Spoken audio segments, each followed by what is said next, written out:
Quelques questions qui m'ont été posées et qui méritent peut-être une clarification.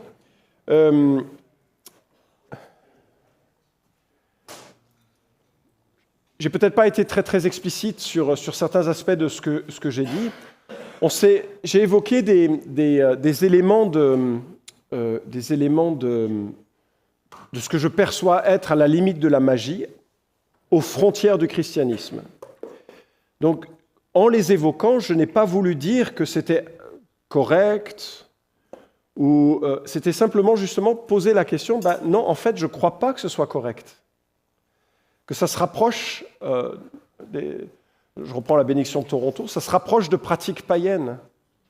Ça a vraiment eu lieu, mais l'interprétation que j'en fais est une interprétation qui me montre qu'on est en dehors du christianisme. On est plus proche du monde de la magie que l'on est proche du monde biblique.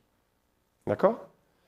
Alors, il y a toujours, quand je parle j'aurais pu évoquer aussi, et j'aurais pu reprendre la question des langues, du parler en langue, par exemple, ou peut-être qu'il y a un parler en langue biblique actuel qui reflète la gloire de Dieu, peut-être. Ce n'est pas ma conviction. Si vous voulez en savoir plus, c'est le chapitre... Je m'arrête, hein, c'est bon. Pour cela, mais on est tous d'accord, charismatiques et non charismatiques, que le parler en langue existe en dehors de la foi chrétienne. Vous l'avez d'ailleurs vu avec une expérience de chaman. Donc, les qualités bibliques doivent être respectées, les modalités bibliques doivent être respectées pour qu'on reste dans un monde tel que Dieu le veut. Alors quand je parle de guérison, les gens parfois disent « Mais Florent, tu ne crois pas à la guérison ?» Ce qui est faux, je crois vraiment à un Dieu qui guérit. Et je prie régulièrement pour la guérison de gens qui m'entourent. Et je crois par contre que lorsque Dieu guérit, il guérit, et lorsque la guérison est miraculeuse, il guérit selon les critères que je trouve dans l'Écriture. Par exemple, on avait dans notre église à Mâcon un jeune homme qui avait une jambe plus courte, d'accord ? Donc il marchait de cette manière. Et puis, quelqu'un lui a parlé d'une église où il y avait des guérisons, donc il est allé avec son père dans cette autre église où ils sont restés. Et un jour, il marchait dans les rues de Mâcon, toujours en boitant, et il a rencontré le missionnaire, mon collègue, et il lui a dit « Dieu m'a guéri, Dieu m'a guéri !» Et il y avait le fils du missionnaire qui était à ses côtés, qui regarde son papa et dit « Ils se sont trompés de jambe ?» Parce que la guérison, quand elle a lieu, elle est réelle. Et le problème, c'est que les gens, ensuite, ils utilisent des artifices en disant « Mais crois que tu es guéri et tu le sauras. » Et s'ils ne sont pas guéris, c'est de la faute de qui ? C'est leur faute. Manque de foi. Et combien de fois j'ai vu des gens en disant « Mais Dieu m'a abandonné. » Parce qu'ils n'étaient pas guéris comme ils l'avaient anticipé, ou l'avaient imaginé. Donc il y a des questions d'attente. Voilà, on va faire c'est la fin de la journée, dernière information, ça ne mange pas de pain. Cette section a été exigée par le doyen de la faculté de théologie Scriptura, dont je tairai le nom. Il m'a dit, dans ton cours, il faut qu'il y ait un peu d'histoire sur l'histoire de la sorcellerie. Donc je m'exécute. Et c'était très intéressant de le voir. Quelques jalons catholiques sur le regard de l'Église vis-à-vis de la magie. Au Xe siècle, vous avez le canon épiscopique qui condamne la croyance en la sorcellerie comme illusoire. Vous avez Jean XXII, début du XIVe siècle, qui produit une bulle, la Super Illius Specula, qui autorise les inquisiteurs de Carcassonne à poursuivre les gens qui sont dans l'occultisme, comme on poursuivait les cathares. Et ça a été un massacre. C'est assez tardif, mais on a une différence qui est de situation, de regard. Ensuite, vous avez plusieurs décrets de Alexandre V à Pie II qui publient des décrets contre les crimes de sorcellerie. Et puis, vous avez cette bulle de Sumis, blablabla, où le pape Innocent VIII accorde à l'inquisiteur Heinrich Kramer les pouvoirs de poursuivre la sorcellerie en Allemagne. La bulle menace les autorités d'excommunication et ce sera le déclenchement des chasses aux sorcières en Europe. Et puis, si vous regardez le catéchisme catholique, l'article 21.15 dit « Dieu peut révéler l'avenir à ses prophètes ou à d'autres saints. Cependant, l'attitude chrétienne juste consiste à s'en remettre avec confiance entre les mains de la Providence pour ce qui concerne le futur et abandonner toute curiosité malsaine à ce propos. L'imprévoyance peut constituer un manque de responsabilité. » C'est pas mal comme formulation, non ? 21-16, toutes les formes de divination sont à rejeter, recours à Satan ou aux démons, évocation des morts ou autres pratiques, supposées à tort dévoiler l'avenir. La consultation des horoscopes, l'astrologie, la chiromancie, l'interprétation des présages et des sorts, les phénomènes de voyance, le recours aux médiums recèlent une volonté de puissance sur le temps, sur l'histoire et finalement sur les hommes, en même temps qu'un désir de se concilier les puissances cachées. Elles sont en contradiction avec l'honneur et le respect, mêlées de craintes aimantes que nous devons à Dieu seul. Une bonne section du catéchisme catholique. 21-17, toutes les pratiques de magie ou de sorcellerie par lesquelles on prétend domestiquer les puissances occultes pour les mettre à son service et obtenir un pouvoir surnaturel sur le prochain, fût-ce pour lui procurer la santé, sont gravement contraires à la vertu de religion. Ces pratiques sont plus condamnables encore quand elles s'accompagnent d'une intention de nuire à autrui, auquel recourt ou non à l'intervention de démons. Le port des amulettes est lui aussi répréhensible. Le spiritisme implique souvent des pratiques divinatoires ou magiques. Aussi l'Église avertit-elle les fidèles de s'en garder. Le recours aux médecines dites traditionnelles ne légitime ni l'invocation des puissances mauvaises, ni l'exploitation de la crédulité d'autrui. Okay. Donc, il y a quelques remarques qui sont intéressantes à prendre sur la perspective de l'Église catholique. En termes d'histoire en France, on voit avec la période médiévale et de la Renaissance, XIVe siècle, on a une bulle qui assimile la sorcellerie à l'hérésie, et donc ça ouvre la voie aux poursuites de l'Inquisition plus tard. À fin du XIVe siècle, la faculté de théologie de Paris condamne officiellement les pratiques magiques et divinatoires, et XVe et XVIe siècle, il va y avoir une multiplication d'ordonnances, de décrets, qui répriment la sorcellerie, et il va y avoir pas mal de poursuites et de gens qui seront condamnés au bûcher. Et puis l'apogée des persécutions, ça va être à la fin du XVIe siècle. On note des milliers de procès, notamment dans l'est de la France. Il va y avoir la publication du traité Discours des sorciers de Henri Boguet, c'est lui le beau gosse à gauche, qui influence fortement la jurisprudence française. Et puis au Louis XIV, XVIIe siècle, tournant majeur qui ordonne aux juges de traiter les affaires de sorcellerie avec scepticisme. La sorcellerie est désormais considérée comme une prétendue pratique relevant davantage de la superstition que du crime réel. Et c'est intéressant, hein, c'est quoi ce qui se passe? Déclin progressif des poursuites. Les dernières exécutions ont lieu au début du XVIIIe siècle. L'édit de 1682 marque effectivement la fin de la répression systématique. Aux États-Unis, en 1641, vous avez The Massachusetts Body of Liberties, où la sorcellerie est un crime capital, puritain, qui s'appuie sur l'Écriture, décrète que ce genre de comportement est digne de l'exécution. En 1642, vous avez la première exécution pour sorcellerie, c'était Halsey Young dans le Connecticut. En 1647, le Connecticut adopte la peine de mort pour sorcellerie. Et vous avez, fin du XVIIe, évidemment, ces procès célèbres de Salem.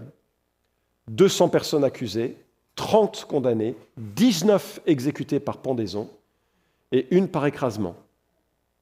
Et cet événement marque un tournant dans l'opinion publique qui, au départ, était favorable à ce genre de loi. Et puis, soudainement, on s'est dit, c'est un peu bizarre comme situation. Et il va y avoir une remise en question progressive de cela. 1693, William Phipps, qui était le gouverneur, dissout la cour spéciale de Salem et ordonne la libération des prisonniers restants. 1697, jour de jeûne et de repentance proclamé au Massachusetts, le juge Samuel Sewall présente des excuses publiques pour son rôle dans les procès. Et puis, on va avoir une réhabilitation progressive des victimes de Salem. Abandon progressif des poursuites pour sorcellerie dans toutes les colonies. Les dernières exécutions ont lieu dans les années 1690 à 1700. Et puis en 1768, abolition officielle de la peine de mort pour sorcellerie en Virginie, l'une des dernières colonies à le faire formellement.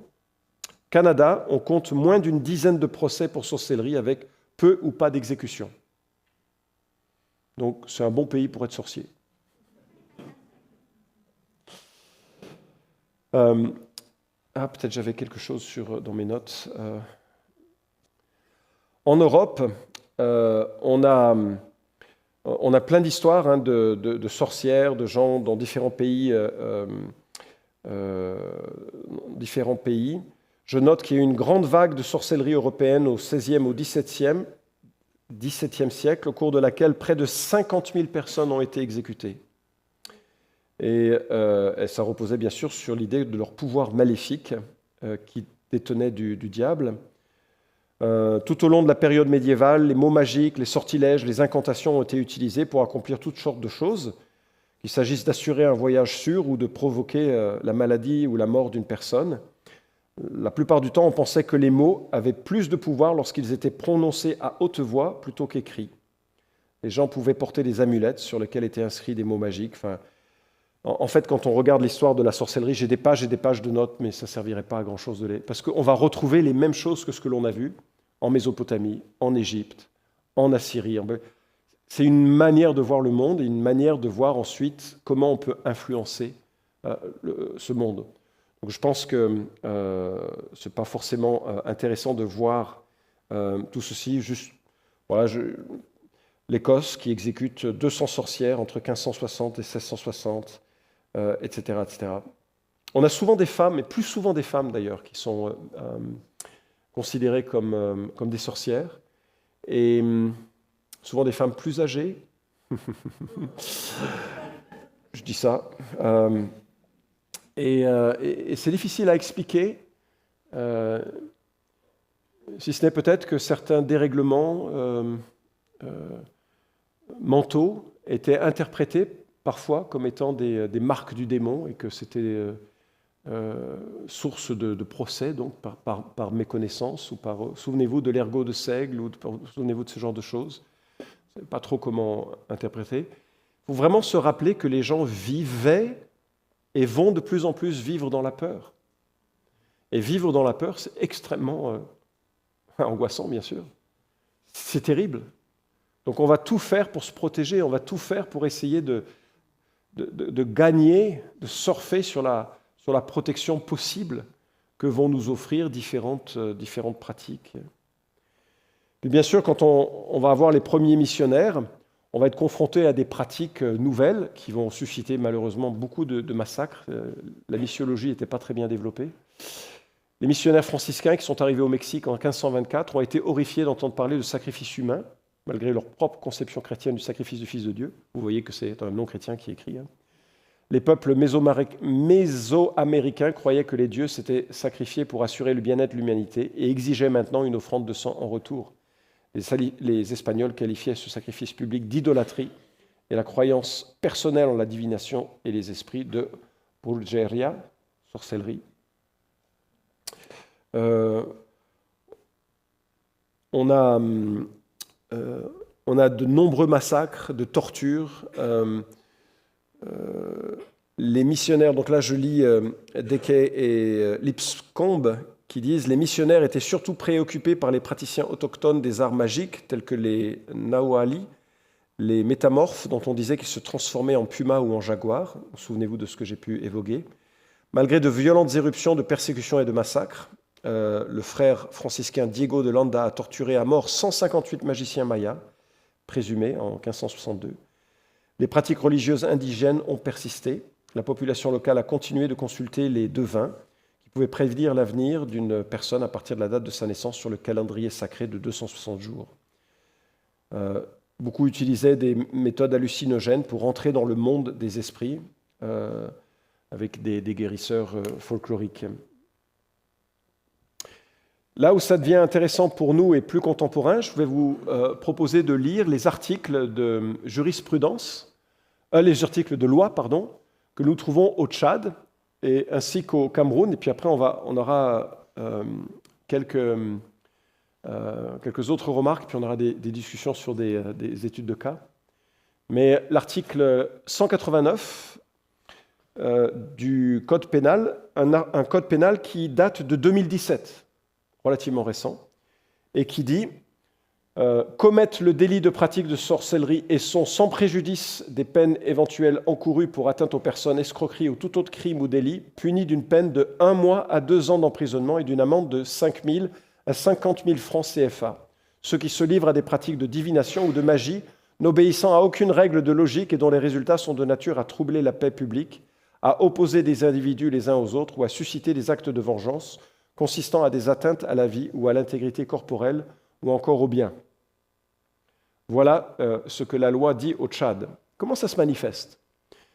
Eh bien, en vertu de cette notion que rien n'arrive sans que ce soit un esprit. Souvenez-vous de la conception du monde. Les ancêtres, les esprits pèsent sur toute la situation de vie. Si vous avez un rhume, vous vous dites, ça vient d'où? D'un virus, une bactérie, enfin, ok. Et eux, comment? Courant d'air, courant... Ah! Merci, merci. Je sens que mon influence a été bénéfique sur cette culture. On va lancer de nouvelles modes. Méfiez-vous des courants d'air. Bref, les gens en Afrique vont dire la même chose. Mais ils vont dire, mais qui envoie le virus? Qui envoie le virus? Et c'est forcément quelque chose qui vient d'un sorcier ou de quelqu'un qui consulte un sorcier. Donc moi, j'ai été témoin, pas de scène, mais d'histoire, où quelqu'un meurt, imaginez, il est sur sa moto, il a un accident, il meurt. Et il y en a beaucoup de gens qui meurent par accident, tellement les routes et la circulation sont problématiques. Eh bien, il va y avoir un débat pour savoir qui est coupable d'avoir jeté un sort sur cette personne, et on va la tuer. Et ça peut créer des chaînes continues comme ça. Et ce sont des histoires qui se... il y a même au Cameroun une personne qui me disait, tu sais, quand il y a un mort, dans cette tribu particulière, je n'ai pas relevé le nom, dans cette tribu particulière, lorsqu'il y a un mort, on allonge le corps, je crois le lendemain ou le 3e jour, je ne sais plus, et les sorciers vont lui poser la question, est-ce que tu es mort à cause de la sorcellerie? Et le mort va faire il me le raconte, hein. Moi, j'écoute ça. Et ça, je ne l'ai pas vu et mon collègue ne l'a pas vu. C'est une histoire qui circule. Et est-ce que c'est cette tribu? Rien. Est-ce que c'est cette tribu? Ok, c'est cette tribu. Est-ce que c'est telle personne dans la tribu? Est-ce que c'est tel clan? Rien. Est-ce que c'est ce clan? Et ensuite, ils vont monter une expédition punitive. Et vous pouvez avoir un voisin qui vous accuse de sorcellerie auprès du gouvernement parce que votre champ a porté plus de fruits que le sien et que c'est forcément parce que vous avez fait de la sorcellerie à son égard, et vous pouvez être emprisonné. J'ai rencontré des gens qui ont été emprisonnés pour avoir été accusés de sorcellerie. Intéressant, hein? Ou pas, oui, ou pas. Cameroun, l'article... au Tchad, lorsque l'article 191, lorsque les pratiques mentionnées aux articles 189 et 190 ci-dessus auront occasionné soit la mort, soit des blessures ou maladies ayant entraîné une incapacité de travail, les peines seront un emprisonnement de 5 à 10 ans et une amende de 50 000 à 500 000 francs CFA. Vous réalisez ça? C'est que vous avez quelqu'un qui meurt, et puis quelqu'un porte plainte en disant c'est à cause de ce sorcier. Il va y avoir un procès dans lequel vous allez avoir des experts en sorcellerie qui vont confirmer si la personne est sorcière ou pas. Et ces experts en sorcellerie vont plaider ou vont témoigner pendant le procès, oui, c'est un acte de sorcellerie qui a eu lieu. Mais la personne peut être condamnée à 5 à 10 ans.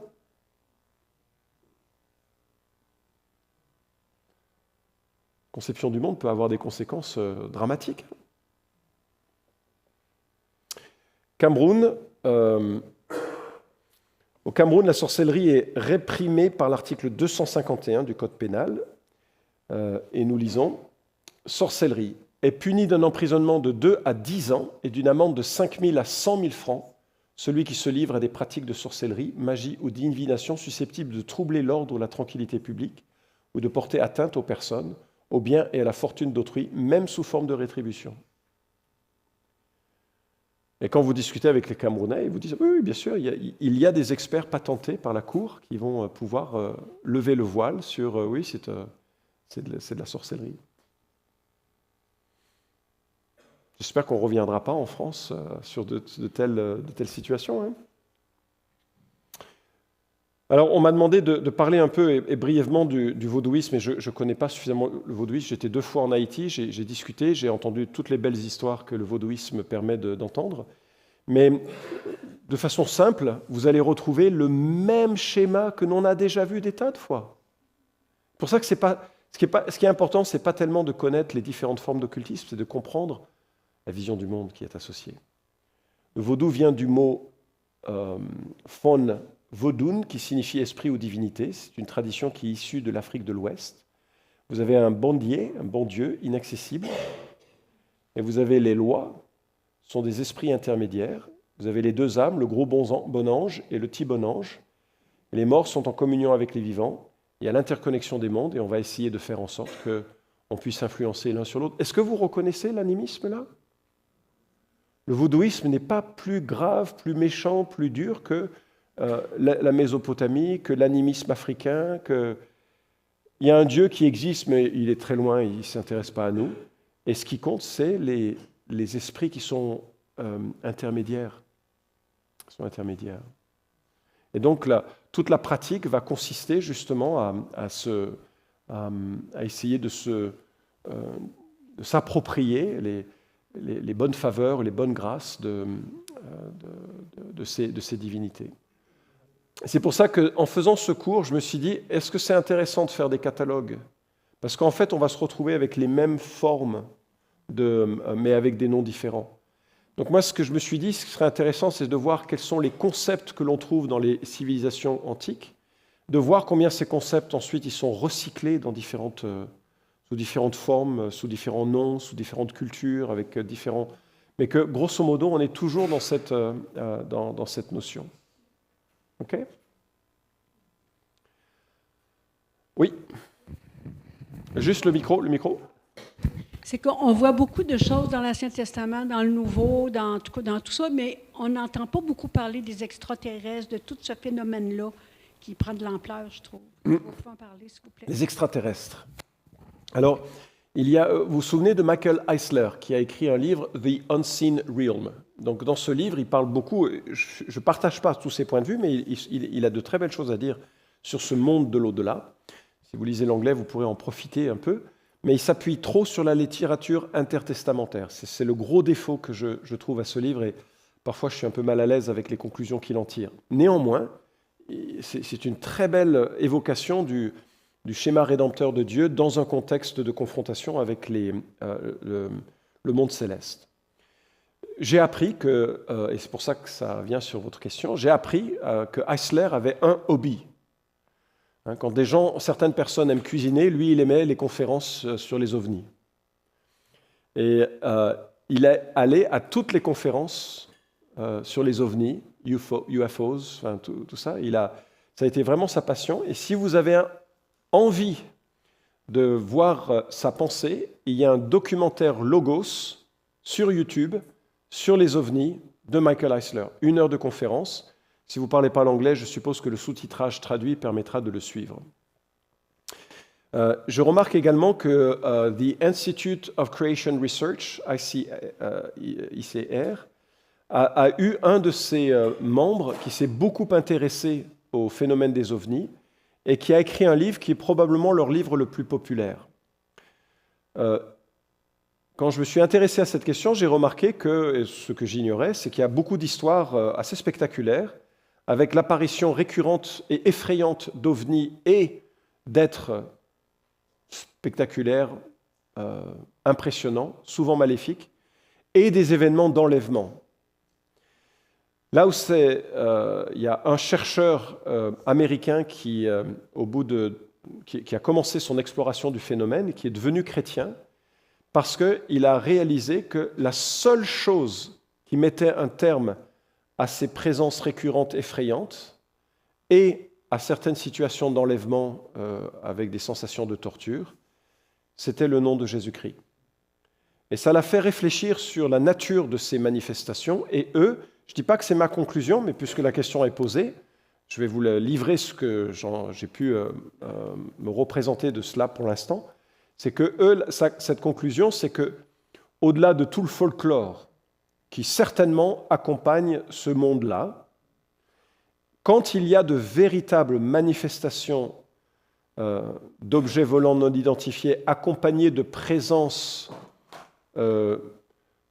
sensorielles d'un être, c'est démoniaque.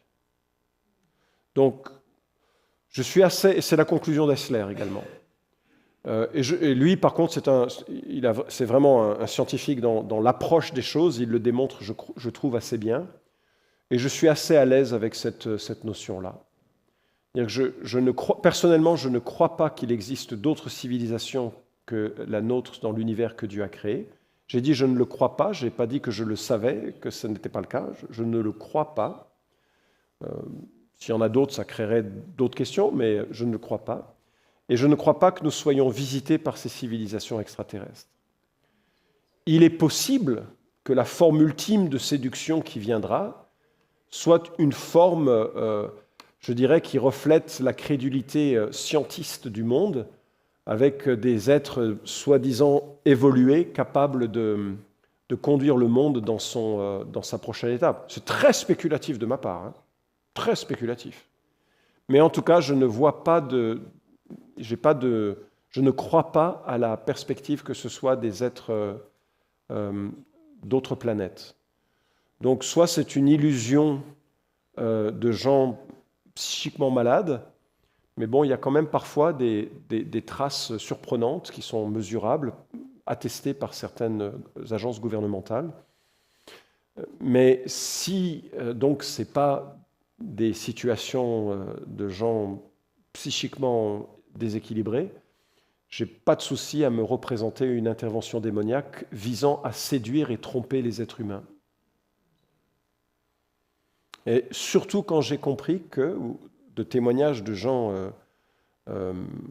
et notamment il y a un des directeurs, alors je crois que c'était le FBI, un des directeurs assez haut placé qui avait été sur ce genre d'enquête, lui-même était un chrétien, et quand il a remarqué que ceux qui s'en sortaient psychologiquement et ceux qui faisaient face et qui faisaient fuir ce genre d'événements, c'était des gens qui faisaient appel à Jésus-Christ. Ça l'a interpellé. Et donc, cet ensemble de faits me fait croire que nous sommes dans un phénomène probablement plus démoniaque. Et après tout, ça ressemble aux événements qu'on a pu voir, de mensonges et d'accueil, un centrage de la croyance loin de Christ, mais que lorsque Christ est dans le coup, il s'en va très vite. Je n'ai pas non plus évoqué, j'ai écouté en vue de ce cours des choses peu édifiantes. J'ai oublié son nom d'ailleurs, mais il y a un homme qui a été, il a une présence, il a écrit beaucoup de choses, notamment sur la franc-maçonnerie, notamment sur les sociétés occultes, et il a un témoignage assez hors norme, on va dire. Aujourd'hui, c'est un homme âgé, qui fait partie d'une église charismatique, et il fait état de choses, de magie telle qu'on peut la voir chez les Égyptiens.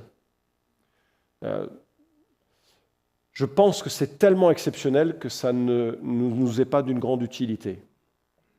Et de toute façon, on revient sur les mêmes principes que l'on va voir demain pour la gestion de ces situations. Ouais.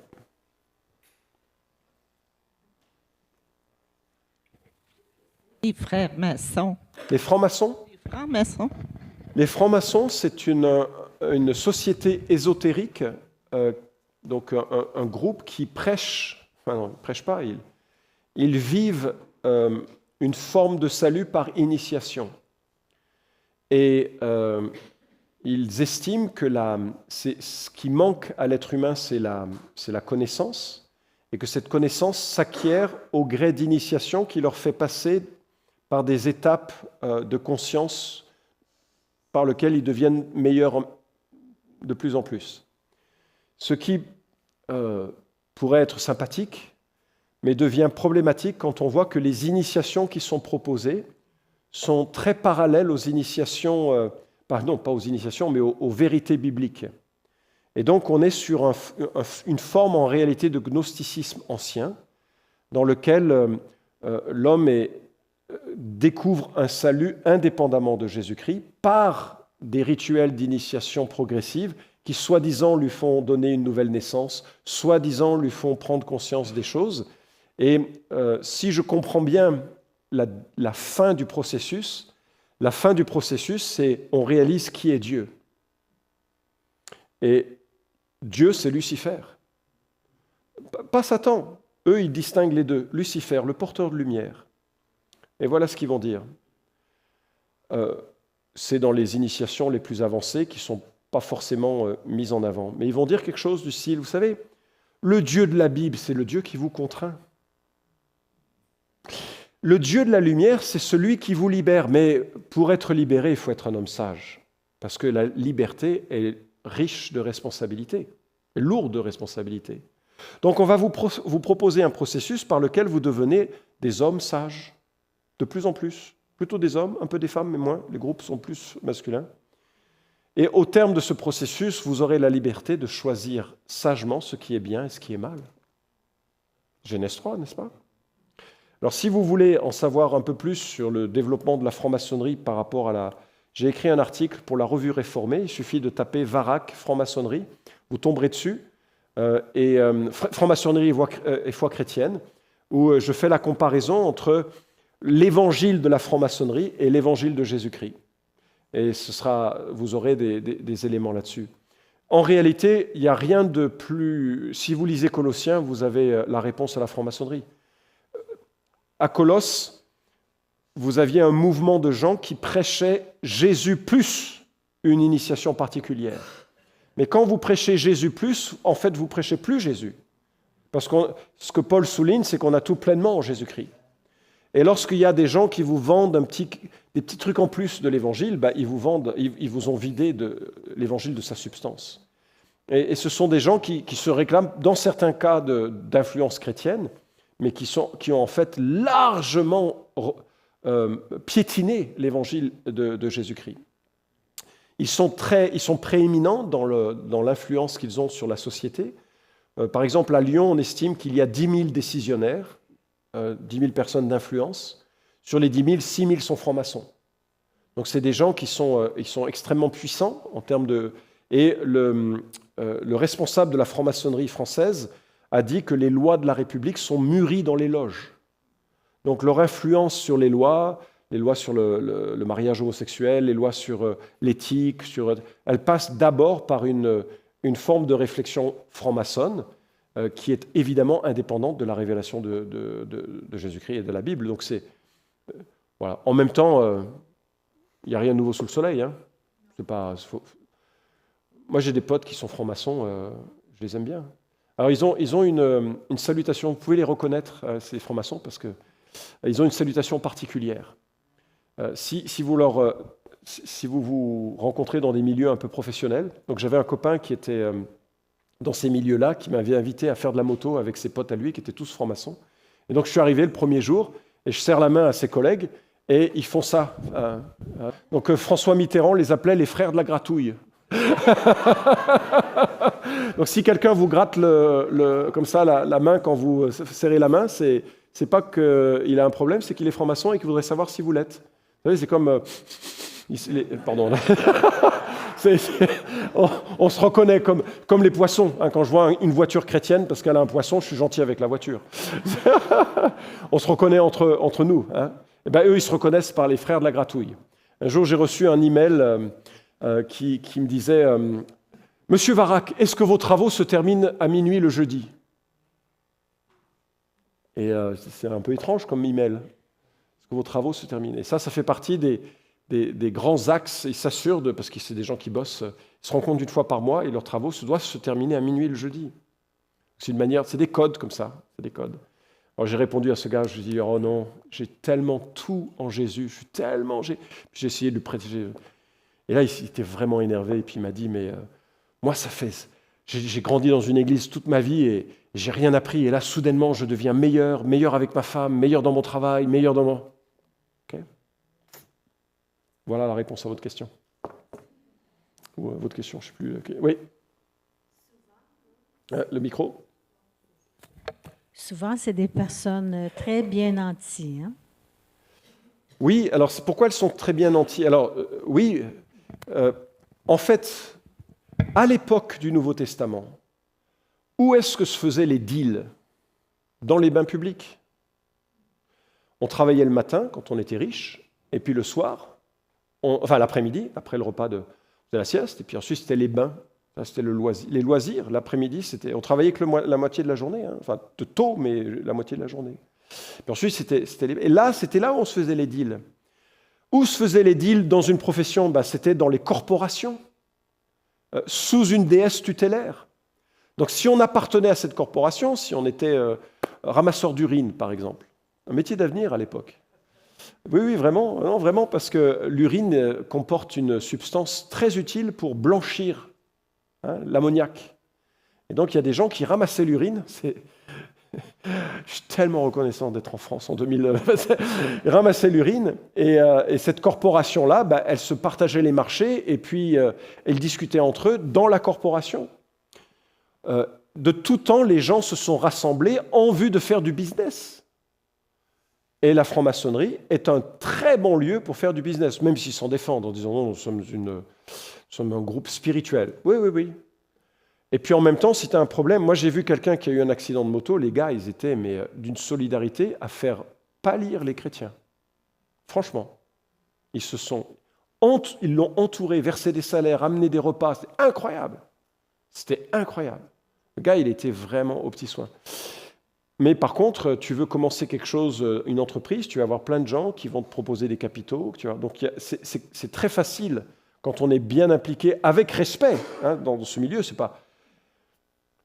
Bon, en même temps, dans nos églises, si jamais vous allez à faire des travaux chez vous, peut-être vous allez aussi demander à un frère évangélique, j'ai confiance.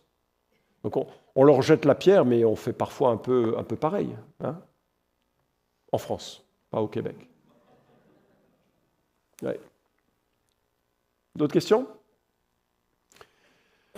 Alors, peut-être certaines questions qui reviennent fréquemment.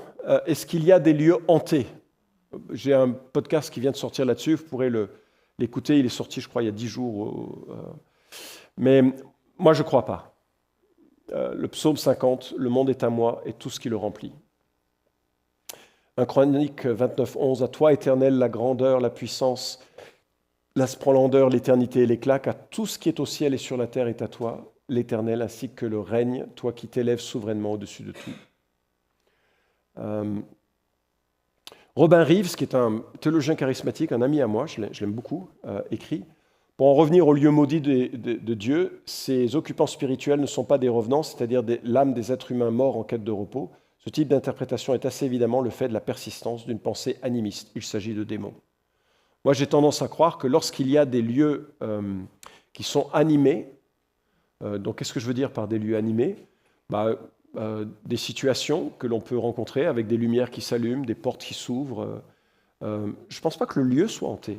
Je pense que Satan veut prétendre que le lieu est hanté pour créer la peur. Mais il faut rester sur les vérités bibliques. Alors, j'ai une amie qui a été missionnaire parmi les Pygmées 20 ou 30 ans en Centrafrique, une femme remarquable. Et vous pouvez imaginer que l'animisme était très fort là-bas. Et elle est restée dans ce milieu-là, à faire des disciples, à former des leaders qui sont devenus les leaders d'église. Elle a fait un travail formidable. C'est une femme pour laquelle j'ai beaucoup de respect et d'amitié. Et elle me disait que, alors qu'il y avait vraiment une poussée de l'œuvre de Dieu dans ces tribus de Pygmées, au milieu de la nuit, elle était assez fatiguée, mais au milieu de la nuit, elle entend « gring » la guitare qui se met à jouer. Enfin, juste une fois, « gring » ça la réveille en sursaut. Elle regarde, il n'y a personne, elle se rendort. Deuxième nuit, 3 heures du matin, même heure, dring, se réveille en sursaut, ça ajoute à la fatigue, hein. C'est comme les parents qui ont des enfants en bas âge, c'est pénible d'être réveillé. Elle regarde l'heure, donc 3 heures, même heure, c'est trop bizarre, elle se rendort, difficilement, mais elle se rendort. Puis le troisième nuit, dring, 3 heures du matin, même chose. Puis là, elle se dit, Bon, un peu fatiguée. Elle dit, mais Satan, c'est les gamins qui font ça. Arrête, dégage. Et ça ne s'est plus jamais reproduit. Je ne sais pas si c'est le bon réflexe, je vous le cite, elle me le raconte, c'est une femme de confiance. Hein, moi, j'ai vu des choses spectaculaires et je crois qu'il ne faut pas comprendre lieu hanté, il faut comprendre une interruption, une intervention démoniaque à un moment donné. J'en parlerai plus demain, mais au tout début de mon ministère, j'étais impliqué dans des soi-disant délivrances que j'ai gérées de façon erronée, je vous expliquerai pourquoi. Et ça, soudainement, mais c'est devenu un feu d'artifice. Hein. Et à un moment donné, il y avait un jeune homme qui était, semble-t-il, démonisé. Et on avait essayé d'intervenir sur lui, sur d'autres personnes la nuit précédente. Et le matin, je reçois un coup de fil. Et à l'époque, les téléphones, ce n'était pas comme maintenant, ils avaient une file aux pattes.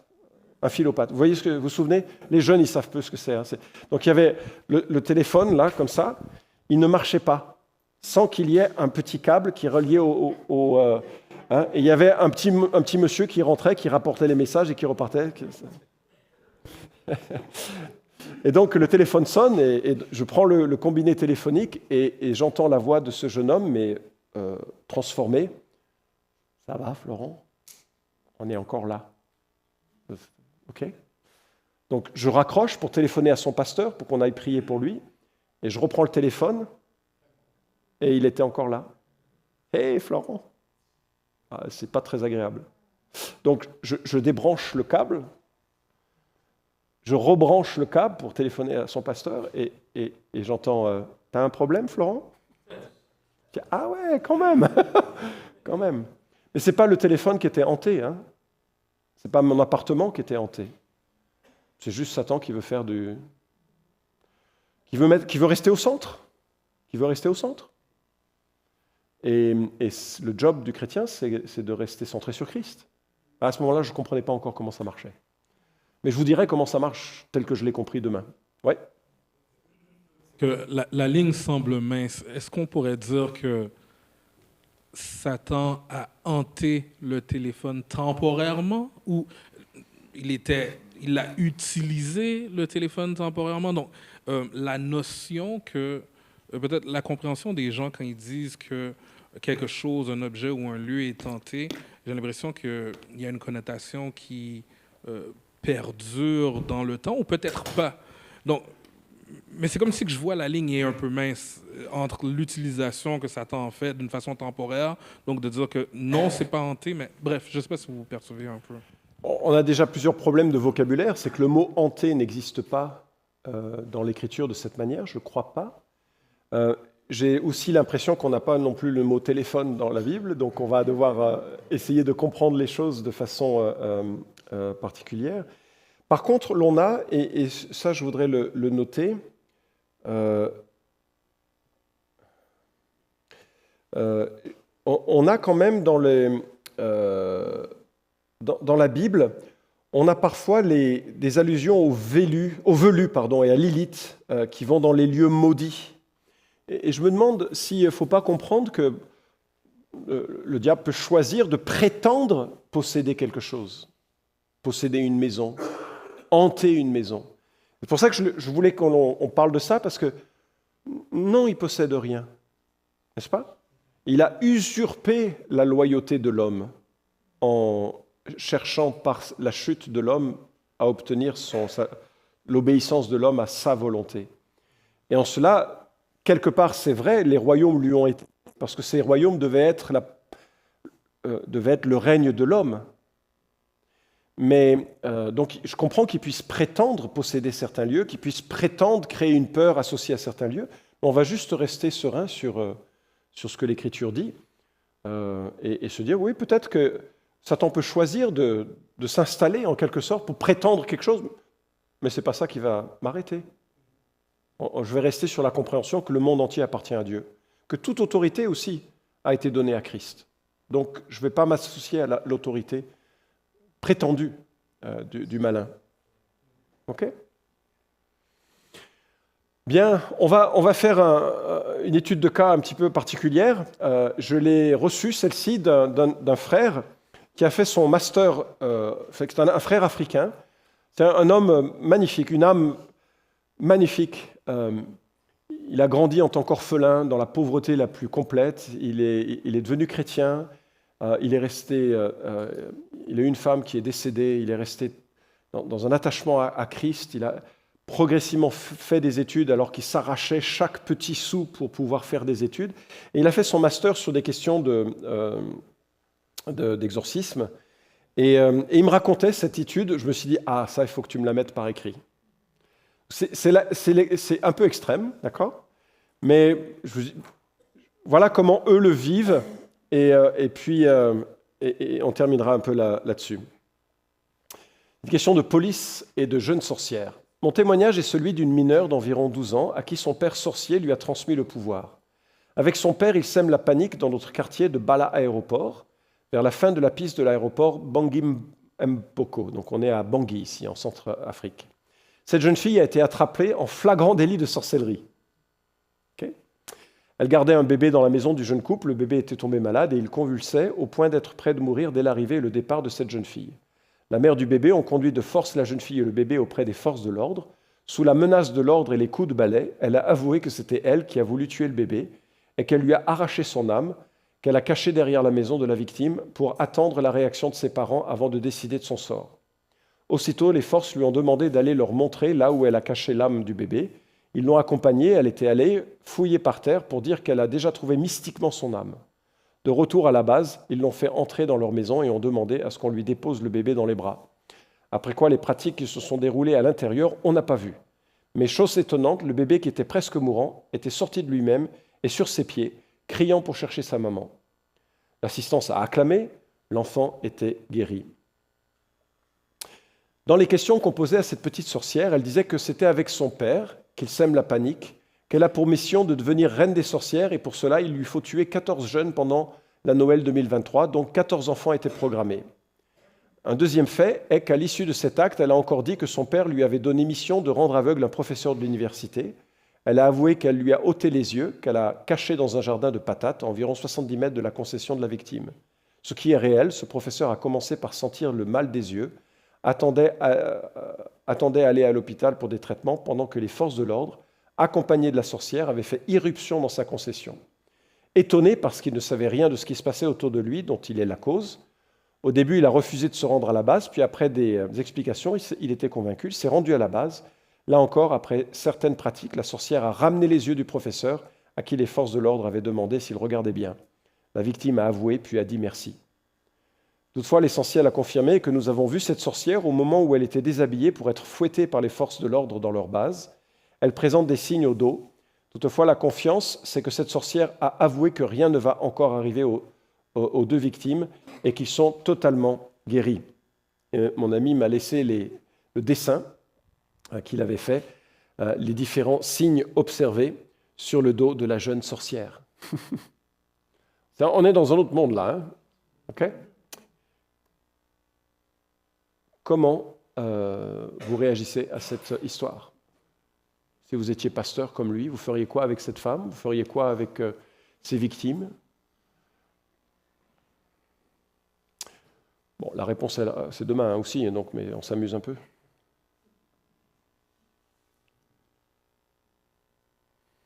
La journée est longue, hein, beaucoup d'informations. Ouais. Hier, tu as dit que la meilleure réponse, c'était Jésus. J'aime trop. Amen. Jésus. Bon, eh ben, on va pouvoir continuer. Absolument. Mais quelque part, c'est ça, on ne rentre pas dans le spectacle. Quels sont les éléments que l'on doit garder en tête et qui permettent d'anticiper ou d'imaginer le chemin correct? Et effectivement, on va voir demain, tout est centré sur Jésus. Alors, écoutez, il me reste quelques petites demi-heures maximum. Moi, ce que je vous propose, c'est que, parce que quand on aura commencé la suite, on ira jusqu'au bout. Ce que je vous propose, c'est qu'il y a des questions qui sont probablement venues sur le site. Donc, je vais essayer d'y répondre. Et puis ça on arrêtera quand il n'y aura plus de questions. Même si on termine un peu en avance, je suis sûr que personne n'en sera malade. Et demain, donc, on parlera essentiellement de la solution et de l'accompagnement. Donc on va parler de comment on sort de l'occultisme, de la magie, comment on accompagne ceux qui sont dans la magie. Ok ? Et bien sûr, je sais qu'on est tous impatients d'en savoir plus, et c'est beau ce qui va se dire demain. Franchement, c'est ma partie préférée, bien sûr. Ok ? Donc Eric, est-ce qu'on a des questions ? Oui. Comment faire la différence avec un problème de santé mentale versus une possession démoniaque? Alors, on n'a pas encore vu ce qu'était une possession démoniaque, on le verra demain. Et comment faire la différence ? Donc, je vais déjà vendre la mèche en partie. Mon approche est centrée sur Jésus et sur l'individu. Elle n'est pas centrée sur les esprits. Donc, une telle approche fera du bien à un malade mental. Imaginez quelqu'un qui est, je sais pas, schizophrène, qui est quelqu'un qui a des troubles majeurs de comportement. Parler de Jésus, parler de l'Évangile, parler de l'accompagnement que Jésus veut faire dans une vie, ça ne lui fera pas de dommage. Et j'ai eu la situation une fois d'une femme qui est arrivée dans notre église avec 4 ou 5 enfants et son mari, et la famille socialement compliquée, un peu en rupture. Et cette femme avait fait 15 ans d'hôpital psychiatrique. Et elle vient me voir et elle me dit « Florent, j'aimerais faire du counseling ».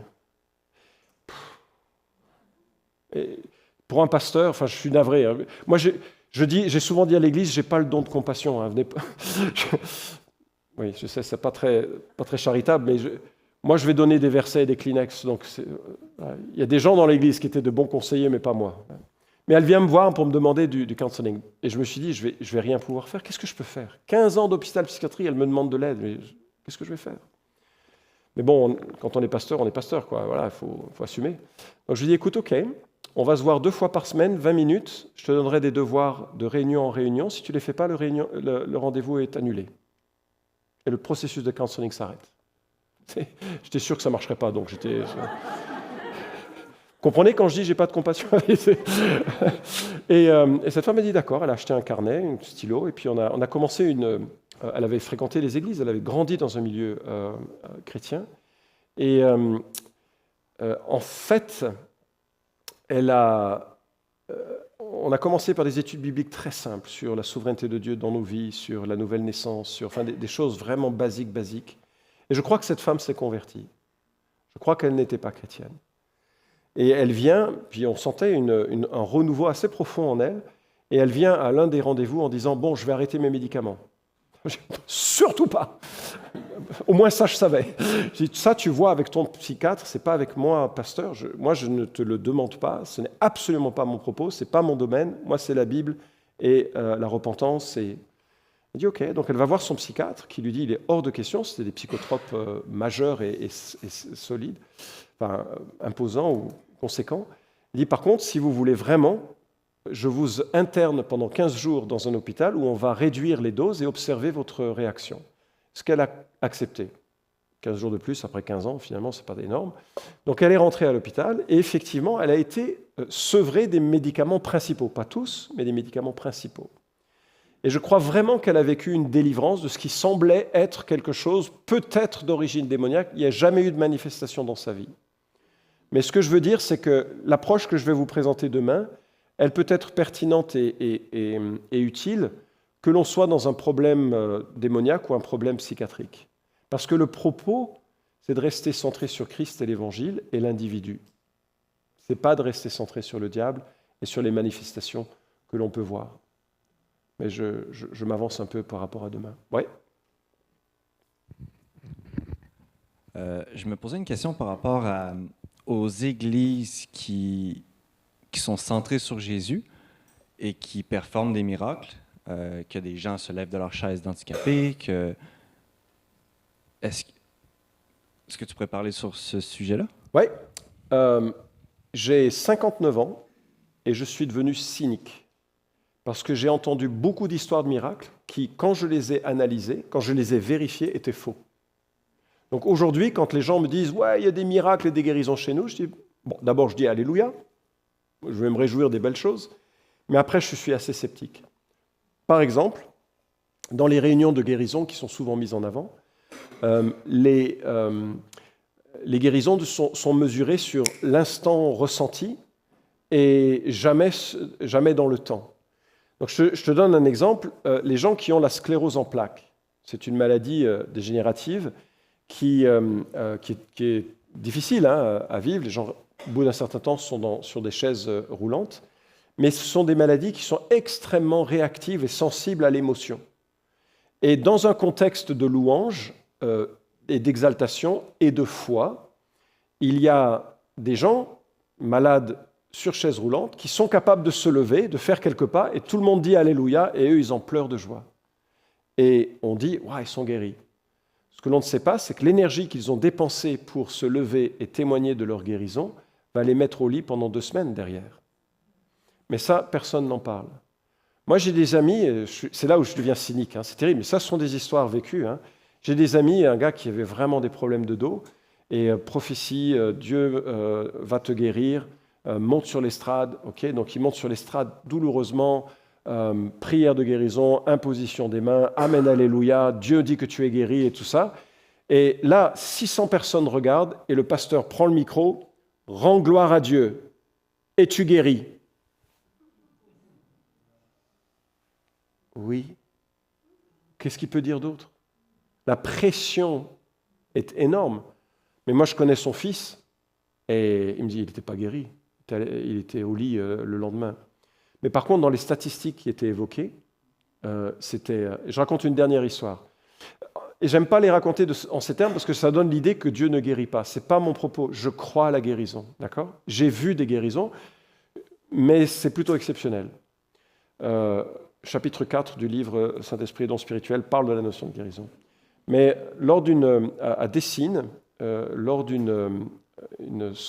pas une soirée, mais un congrès de guérison, d'évangélisation, enfin sous-tente, chapiteau, réunion d'évangélisation et de guérison, une équipe venait de l'extérieur, et un des anciens de notre Église aujourd'hui, à cette époque, était dans cette Église charismatique, centrée sur la guérison, et il a accueilli chez lui des équipiers de cette croisade de guérison et d'évangélisation. Des gens charmants, souriants, remplis de joie. Et vient la première réunion de guérison, et il les voit rentrer, lunettes noires, canne blanche. Et, à l'invitation du pasteur, « Je vois !» Et tout le monde, Alléluia. Bon, c'était il y a 20-30 ans. Aujourd'hui, je ne sais pas si ça se ferait encore. Et il leur a demandé le soir, il dit, comment ça se fait que vous êtes... Oh non, mais c'est pas... On a besoin de semences de guérison pour initier la foi. Moi, j'appelle ça de la manipulation. Alors, on me dit, ouais, c'est exceptionnel. Non, c'est pas exceptionnel. Non, c'est pas...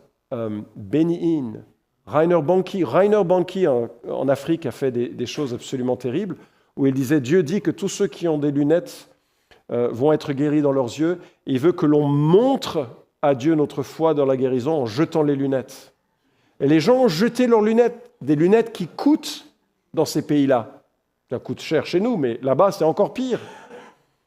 Et la sécurité sociale du pays a voulu porter plainte contre Rainer Banki parce que le lendemain, tout le monde achetait des nouvelles lunettes en essayant de se faire rembourser. Donc, faut voir ce qui est dit et ce qui a vraiment eu lieu. Moi, quand je faisais mes recherches sur le premier livre sur les questions charismatiques que j'ai reçu une annonce d'un certain monsieur Samine qui faisait des guérisons spectaculaires, et notamment de quelqu'un qui avait un cancer des os à Marseille. Je dis, waouh! Je montre ça à un ami médecin. Je dis, écoute, est-ce que cette guérison c'est vraiment une vraie guérison, ce qui est écrit là? Il me dit, ah oui, ça c'est une vraie guérison. Donc j'ai pris le train, je suis allé voir ce pasteur, je dis, écoutez, dans votre lettre de nouvelles, vous parlez d'une guérison quand même extraordinaire. Il a dit, oui. J'aimerais bien voir la personne. Non.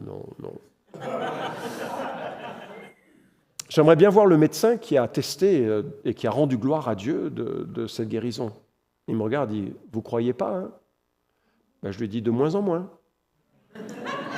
Parce que voyez-vous, en Jean chapitre 9, lorsque lorsque l'aveugle-né a été guéri, On n'arrivait pas à amener les parents, c'était clair, c'était vrai. La guérison de Dieu est vraie. Je sais, chaque fois qu'il y a quelqu'un qui dit « Mais moi, j'ai mon grand-père, Dieu fait des guérisons, bien sûr, il fait des guérisons.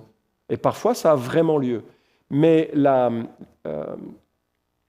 manière dont parfois c'est mis en avant ressemble davantage à des guérisons plutôt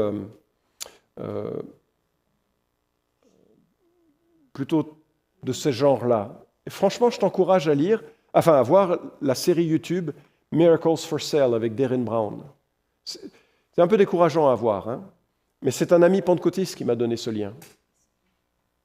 Il y a parfois de la manipulation dans la guérison. Donc voilà, je le dis pour qu'on sache que parfois, les gens mettent en avant des choses qui ne se produisent pas exactement comme ils le disent. Peut-être par envie de voir des choses belles, peut-être par tromperie.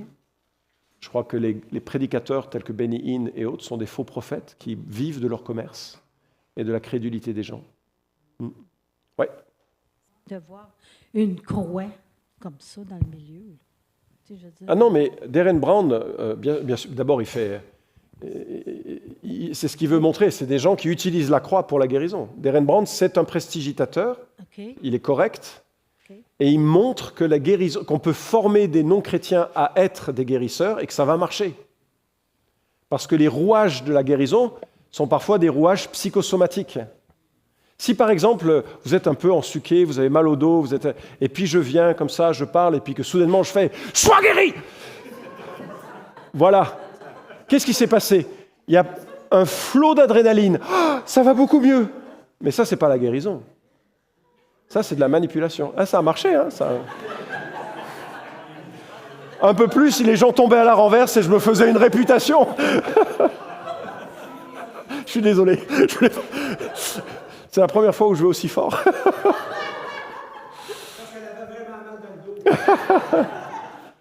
En fait, c'est ce qui montre, et c'est ça qu'il faut bien voir la différence entre les guérisons de Dieu et les guérisons qui sont manipulées, qui sont de l'ordre d'un autre ordre. Voilà.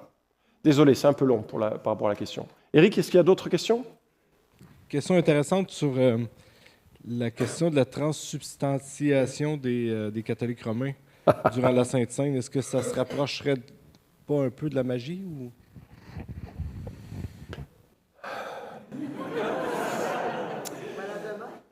Hein? Non, on va plus. Demain, on parle Bible et délivrance. On va rester sur la beauté de l'Évangile. On va rester centré là-dessus. Qu'est-ce qui se passe dans la transsubstantiation? Il y a l'idée que je prends une substance et que des formules rituelles prononcées par un prêtre dûment consacré transforment le pain en corps de Christ réellement et le vin en sang de Christ réellement. Alors, on a tous les ingrédients d'un acte magique. Oui. Par contre, ça ne se transforme pas en sang et ça ne se transforme pas en pain. Alors, il y a en chair. Mais vous trouverez sur Internet des gens qui disent que c'est vraiment devenu du sang, que c'est vraiment devenu... Moi, j'ai même vu alors, c'est ce gars dont je parlais, qui disait, parce qu'il était devenu prêtre avant de continuer davantage dans la franc-maçonnerie, et il disait que... Bon, je n'ai aucun moyen de vérifier son propos, hein, mais il parlait de transmutation réelle, quoi, dans certains contextes. Mais de toute façon, ce concept-là est en dehors des clous de l'Écriture. Si je suis juif, certes, je n'ai pas été pratiquant, c'est un de mes regrets, dans le sens où ça m'aurait équipé davantage sur l'Écriture, mais si vous participez à une Pessah, une fête de Pâques, vous allez voir le pain circuler et le vin circuler, 3 coupes parfois. Ça fait partie des rituels habituels que Jésus récupère pour lui donner une signification liée à son sacrifice. Mais en aucun cas, il est question de transsubstantiation, puisqu'il dit « Je ne boirai plus du fruit de la vigne jusqu'à ce qu'elle soit accomplie ». Donc le fruit de la vigne reste le fruit de la vigne. Ce n'est pas son sang réel. Donc oui, je crois, enfin, oui. Mais il faut se souvenir que l'Église de Rome, comme d'ailleurs toutes les églises du monde, sont influencées par leur culture. Et la culture d'origine de l'église de Rome est extrêmement rituelle. Ce n'est pas surprenant que le catholicisme romain soit extrêmement ritualisé.